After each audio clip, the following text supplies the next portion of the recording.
Welcome to Mercer University and congratulations on your acceptance into the ABSN program.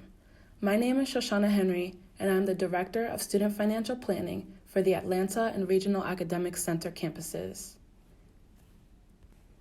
In this presentation, I will be discussing how you can finance your education here at Mercer University. First and most importantly is completion of a FAFSA, which is the free application for federal student aid. This is how we can determine your federal and/or state eligibility for grants, scholarships, federal direct loans, and federal work study. Students starting the program in the spring 2021 semester will need to complete a 2020 to 2021 FAFSA application as it covers the fall, spring, and summer terms. For your third and final semester of the ABSN program, you will need to have a 2021 to 2022 FAFSA completed.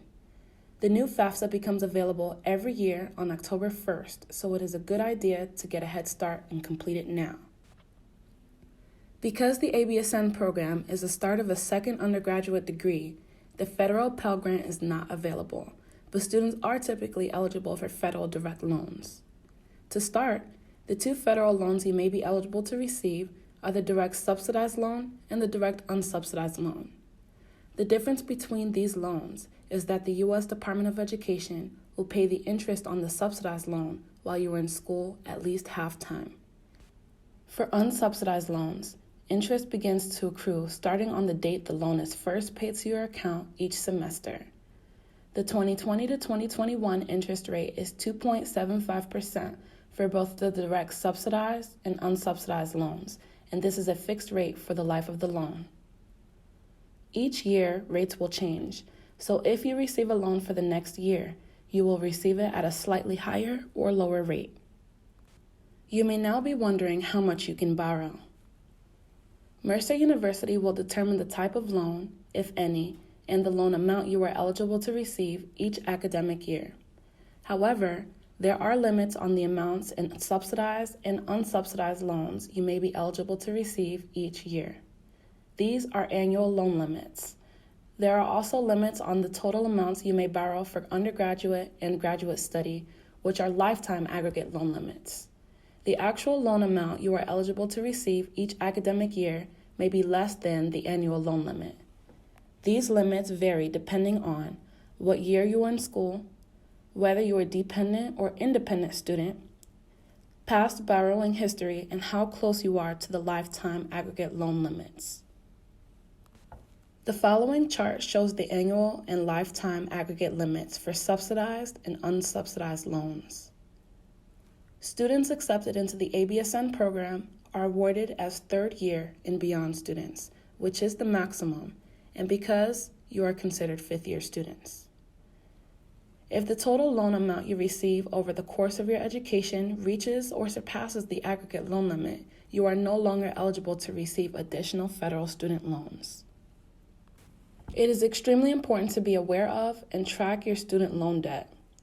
At studentaid.gov, you will be able to review all federal student loan debt totals as well as determine who your loan servicers are.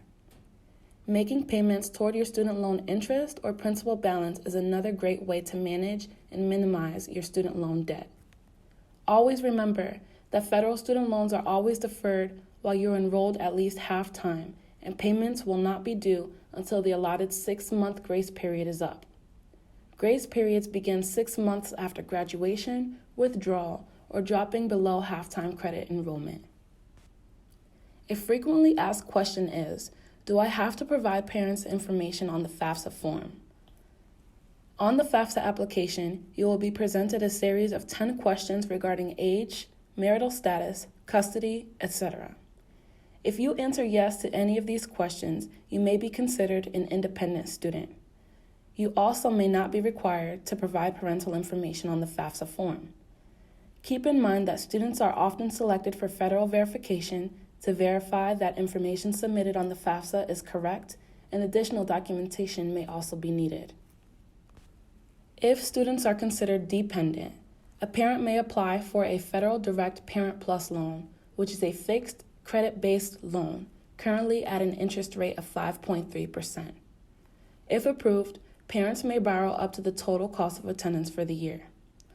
If denied due to an adverse credit history, students may receive an additional $5,000 in unsubsidized loans. Another option, if denied, is obtaining an endorser or cosigner to receive the Parent Plus loan. Students are awarded as their FAFSAs are received. After receiving your electronic award letter via email, you can accept offered financial aid through your MyMercer portal. Step-by-step instructions are included on our how-to guides, which I will explain later on in the presentation. Students must either accept or reject financial aid offerings on the MyMercer portal. On the portal, you will be able to accept or reject aid as well as complete outstanding requirements. 2 requirements associated with accepting federal student loans are the Master Promissory Note and entrance counseling. The goal of entrance counseling is to ensure that students understand the rights and responsibilities associated with borrowing a federal student loan. Master Promissory Notes are federal documents students must sign, promising to repay their federal student loans and are valid up to 10 years. Both of these can be completed at studentaid.gov. On the Mercer Student Financial Planning webpage, there are a series of how-to guides which will assist you in navigating and completing required tasks within the financial aid module on the portal. You can also find instructions on how to complete entrance counseling or upload a document to the portal for review by your financial aid advisor.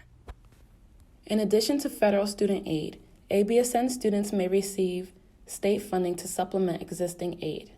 The Georgia Tuition Equalization Grant is available to students who have established residency in the state of Georgia and are enrolled full-time at Mercer University. This year's maximum is $850, where eligible students will receive $425 per semester. No application is needed for this fund, as the FAFSA is reviewed for eligibility to receive this grant. More information on eligibility requirements for state aid programs can be found on the Georgia Futures webpage at gafutures.org. As you know, the ABSN program is accelerated and it spans over the course of just 3 semesters. The total cost of the program is approximately $59,650. This amount only includes the tuition and fees for each term.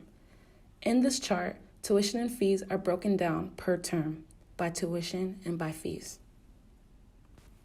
In the world of financial aid, there is a thing called cost of attendance. This is the estimated annual cost of attending a particular college or university. It includes tuition, room and board, books, supplies, transportation, loan fees, and miscellaneous expenses. Schools use the cost of attendance to determine a student's eligibility for all forms of financial aid. Here is a breakdown of the cost of attendance by term, by year. As you can see, we have listed the different budget components that make up the full cost of attendance. Your first academic year includes the first 2 of 3 semesters, spring 2021 and summer 2021.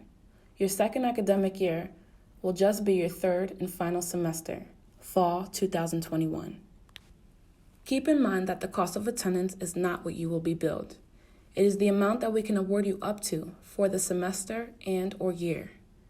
You will be billed for tuition and applicable fees as well as student health insurance, which you will have the opportunity to waive if you have an eligible insurance plan. Cost of attendance includes both direct costs and indirect costs. Direct costs are tuition and fees.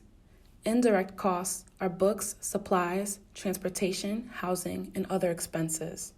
Students may borrow up to their cost of attendance for the year to accommodate expenses associated with their attendance at Mercer University. Because the combination of federal student loans and state aid will not be enough to cover the total cost of the ABSN program, it is crucial for you to consider applying for a private loan, outside scholarships, or enrolling in a payment plan. Tuition, fees, and other applicable charges are due before the first day of classes. Failure to pay your balance in full will result in being dropped from your courses, so I do want to emphasize the importance of exploring additional options to fund your education. Fast Choice is an online database that provides information about private loans in an easy-to-understand format. It can help you determine which private loan can best meet your needs. Here, you can find private loan options for over 20 lenders that partner with Mercer University, offering over 75 products. Within the Fast Choice database, you can select and compare the options and benefits for several lenders. Disbursement dates are when funds are released to students' accounts. For the spring 2021 term, the disbursement date is January 22nd. For the summer, it is May 19th.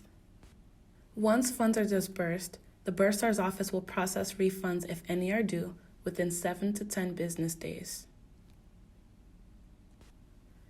I will serve as your direct contact regarding financial planning for the ABSN program.